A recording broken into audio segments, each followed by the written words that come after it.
Selamat sore pemirsa, Yunus kembali hadir untuk memberikan informasi terupdate dan teraktual. Bersama saya Anissa Sakina Putri, berikut selengkapnya. Salah satu isu politik luar negeri yang terus menjadi pekerjaan rumah Kabinet Republik Indonesia adalah masalah Irian Barat. Wilayah ini telah menjadi bagian Republik Indonesia yang diproklamasikan sejak 17 Agustus 1945. Dalam perundingan KNB tahun 1950, masalah penyerahan Irian Barat ditangguhkan 1 tahun dan berhasil dicapai dalam suatu kompromi pasal di Piagam Penyerahan Kedaulatan yang berbunyi, mengingat kebulatan hati pihak-pihak yang bersangkutan hendak mempertahankan asas supaya semua perselisihan yang mungkin ternyata kelak atau timbul diselesaikan dengan jalan patut dan rukun, maka status quo Irian tetap berlaku seraya ditentukan bahwa dalam waktu setahun sesudah tanggal penyerahan kedaulatan kepada Republik Indonesia Serikat, masalah kedaulatan Irian akan diselesaikan dengan jalan perundingan antara Republik Indonesia Serikat dan Kerajaan Nederland. Piagam Penyerahan Kedaulatan dalam Notosiertajo, dokumen-dokumen konferensi media Bundar sebelum, sesudah, dan pembubarannya Pustaka Endang 1956. Upaya yang dilakukan sesuai dengan Piagam Penyerahan Kedaulatan adalah melalui konferensi Uni yang dilakukan secara bergilir di Jakarta dan di Belanda. Namun, upaya penyelesaian secara bilateral ini telah mengalami kegagalan dan pemerintah kita mengajukan permasalahan ini ke sidang Majelis Umum PBB. Namun, upaya-upaya di diplomasi yang dilakukan di forum PBB terus mengalami kegagalan. Indonesia pun kemudian mengambil jalan diplomasi aktif dan efektif yang puncaknya dilakukan Konferensi Asia Afrika. Langkah ini cukup efektif dalam menggalang kekuatan untuk menyokong perjuangan diplomasi Indonesia di tingkat internasional yang memaksa Belanda melunakkan sikapnya dan mau berunding bilateral untuk menyelesaikan permasalahan Irian. Karena jalan damai yang telah ditempuh selama 1 dasawarsa tidak berhasil mengembalikan Irian Barat, pemerintah Indonesia memutuskan untuk menempuh jalan lain. Upaya ini telah dilakukan Indonesia sejak tahun 1957. Jalan lain yang dilakukan adalah melancarkan aksi-aksi pembebasan Irian Barat. Dimulai pengambilan ahli ke semua perusahaan milik Belanda di Indonesia oleh kaum buruh untuk mencegah anarki KSAD. Nasution mengambil alih semua perusahaan milik Belanda dan menyerahkan kepada pemerintah. Hubungan Indonesia-Belanda semakin memuncak ketegangan pada 17 Agustus 1960 ketika Indonesia akhirnya memutuskan hubungan diplomatik dengan pemerintah Kerajaan Belanda. Kita udahan aja ya. Kenapa? Kamu sukanya makan beng-beng langsung, tapi papaku setujunya beng-beng dingin.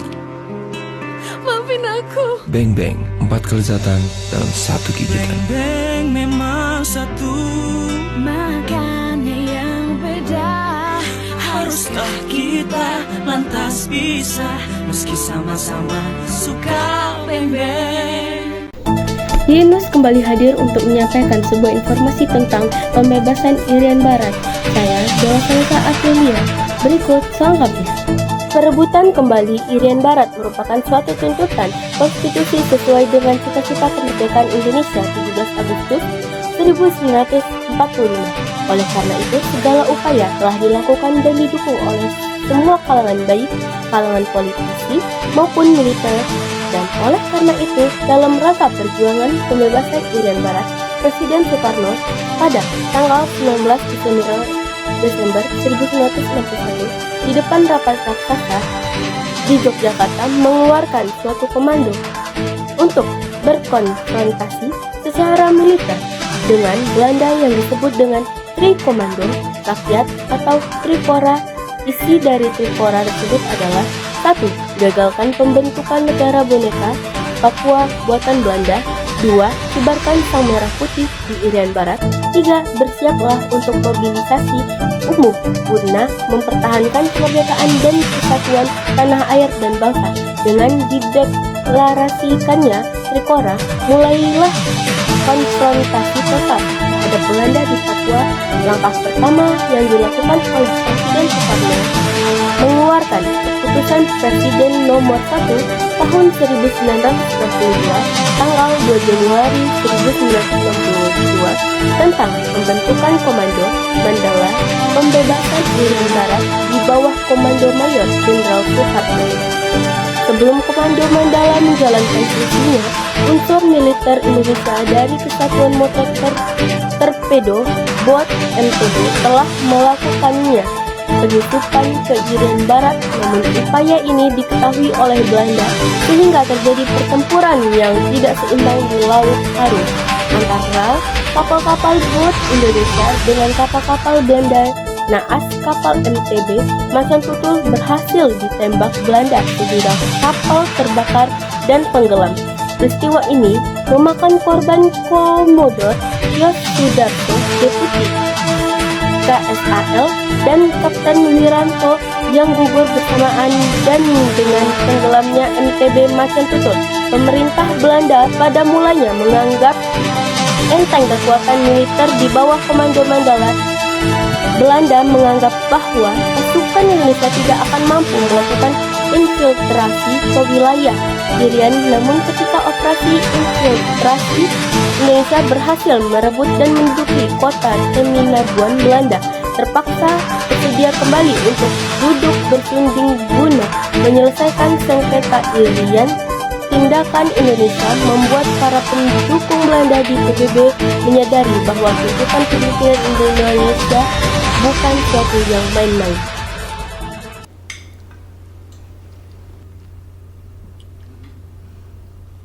Enak masakan tante.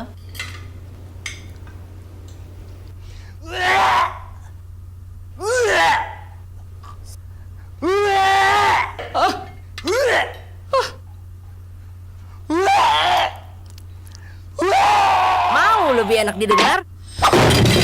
Makan Hexos.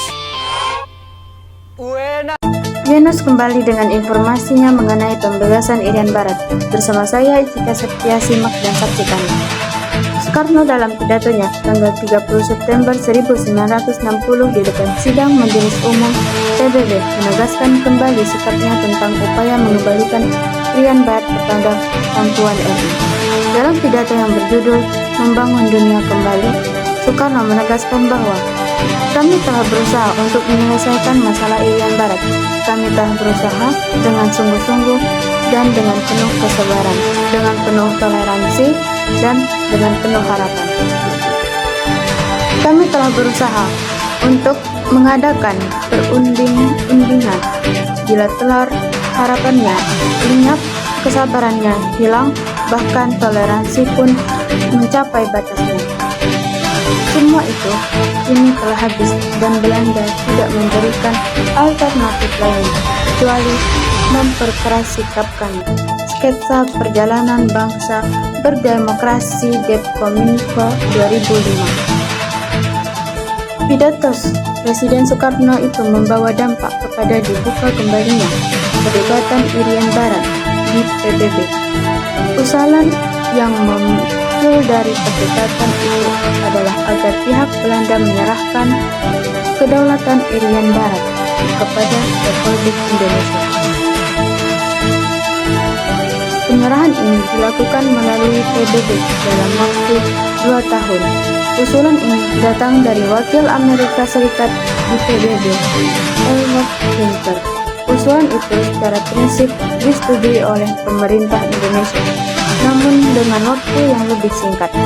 Sedangkan pemerintah Belanda lebih menginginkan membentuk negara Papua terlebih dahulu. Keinginan pemerintah Belanda ini disikapi Presiden Soekarno dengan politik konfrontasi disertai dengan uluran tangan, palung kodam disertai dengan ajakan bersahabat. Setelah upaya merebut kembali Irian Barat dengan diplomasi dan konfrontasi politik dan ekonomi tidak berhasil, maka pemerintahan RI menempuh cara lainnya melalui jalur konfrontasi militer dalam rangka persiapan kekuatan militer untuk merebut kembali Irian Barat. Pemerintahan RI mencari bantuan senjata ke luar negeri. Pada awalnya, usaha ini dilakukan kepada negara-negara blok barat, khususnya Amerika Serikat, namun tidak membawa hasil yang memuaskan. Kemudian, upaya ini dialihkan ke negara blok timur komunis, terutama ke Uni Soviet. Belanda mulai menyadari bahwa jika Irian Barat tidak diserahkan ke Indonesia secara damai, maka Indonesia akan menempuh dengan kekuatan militer. Melihat perkembangan persiapan militer Indonesia, Belanda mengajukan nota protes kepada PBB bahwa Indonesia akan melakukan agresi. Belanda kemudian memperkuat kedudukannya di Irian Barat dengan mendatangkan bantuan dengan mengarahkan kapal perangnya ke perarian Irian. Di antaranya adalah kapal induk Karel Delman.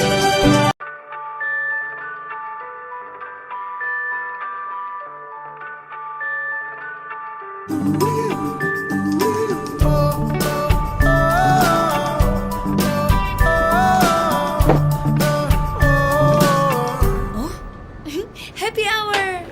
Kamu dapat 1 Coca-Cola gratis. Tapi minumnya harus di toko ya.